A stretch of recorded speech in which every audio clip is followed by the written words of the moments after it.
Kami dari kelompok 8 ingin menjelaskan bagaimana cara menggunakan e-arsip berbasis tanggal. Perkenalkan, nama saya Alexa Diandra Pratipa dengan NIM V0724044.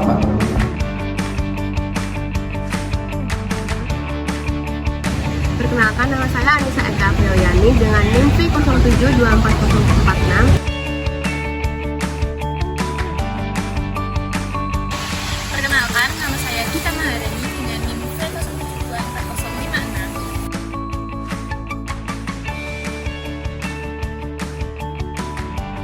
Halo, perkenalkan, saya Rahma Dindia dengan NIM V0724072. Apa sih aplikasi e-arsip itu? Aplikasi e-arsip merupakan sistem informasi berbasis elektronik yang dirancang untuk mengelola arsip secara digital. Fungsinya mencakup penyimpanan, pengelolaan, pencarian, dan akses dokumen secara efisien yang digunakan untuk menggantikan sistem penyimpanan arsip fisik. Aplikasi ini menawarkan berbagai manfaat seperti efisiensi operasional, keamanan data, kemudahan akses, dan penghematan biaya. Dalam penyusutan arsip inaktif di suatu universitas, terdapat berbagai masalah yang menyebabkan terjadinya penumpukan arsip, baik di unit pengolahan ataupun di unit kearsipan.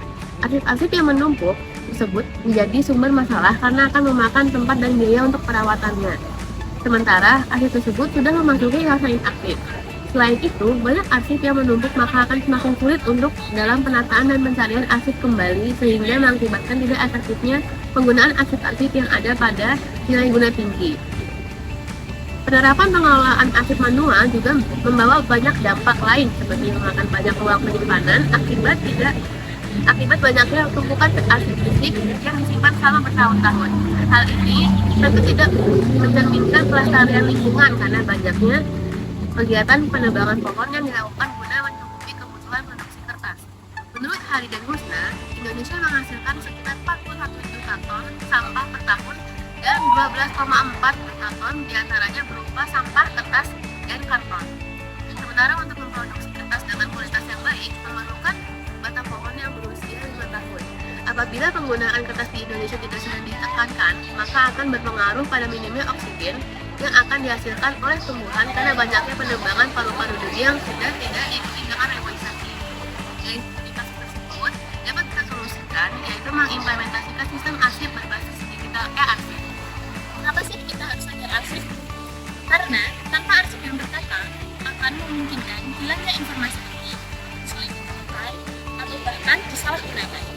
Nah, arsip bukan hanya sekedar tumpukan kertas, melainkan jejak sejarah, info, dan alat yang digunakan untuk pengambilan keputusan.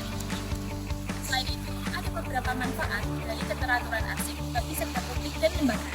Yang pertama, bagi sektor publik, arsip memiliki manfaat untuk memudahkan akses informasi seperti ijazah, KTP, ataupun akta.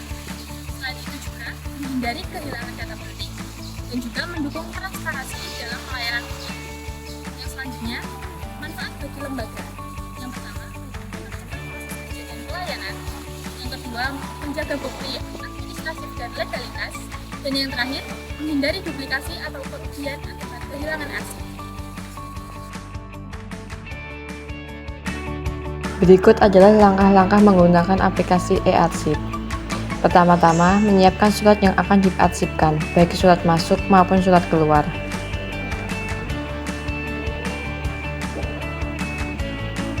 Kemudian, masuk dalam aplikasi e-arsip dan memilih arsip digital. Di dalam arsip digital terdapat beberapa sistem klasifikasi, yaitu sistem klasifikasi abjad, nomor, subjek, tanggal, dan wilayah.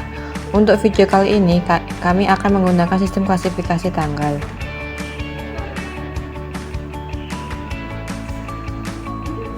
Masuk sistem klasifikasi tanggal dan input data arsip.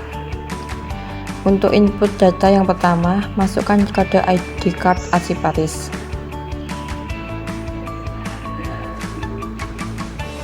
Kedua, masukkan nomor yang ada pada surat.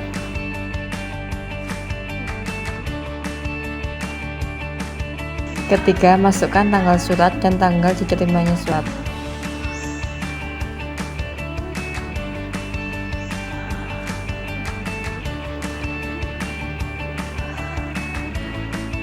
Keempat, pilih jenis surat termasuk surat masuk atau surat keluar. Kelima, pada bagian perihal, lampiran, dan isi ringkasan dapat kita isi sesuai dengan yang ada pada surat.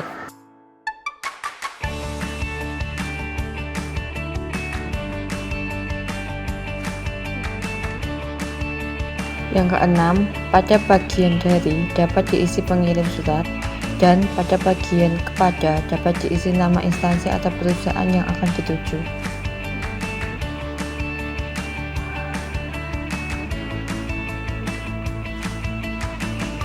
Selanjutnya, untuk indeks dapat kita indeks untuk nama pengirim surat.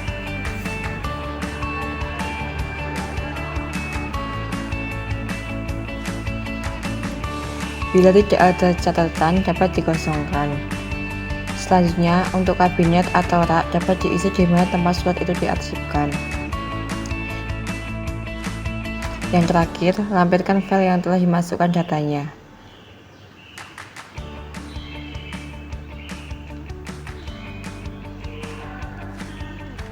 Kemudian, save untuk menyimpan. Setelah semua surat dimasukkan, dapat masuk ke menu kartu kendali untuk melihat kartu kendali pada surat tersebut, dan menu preview untuk melihat buku agenda.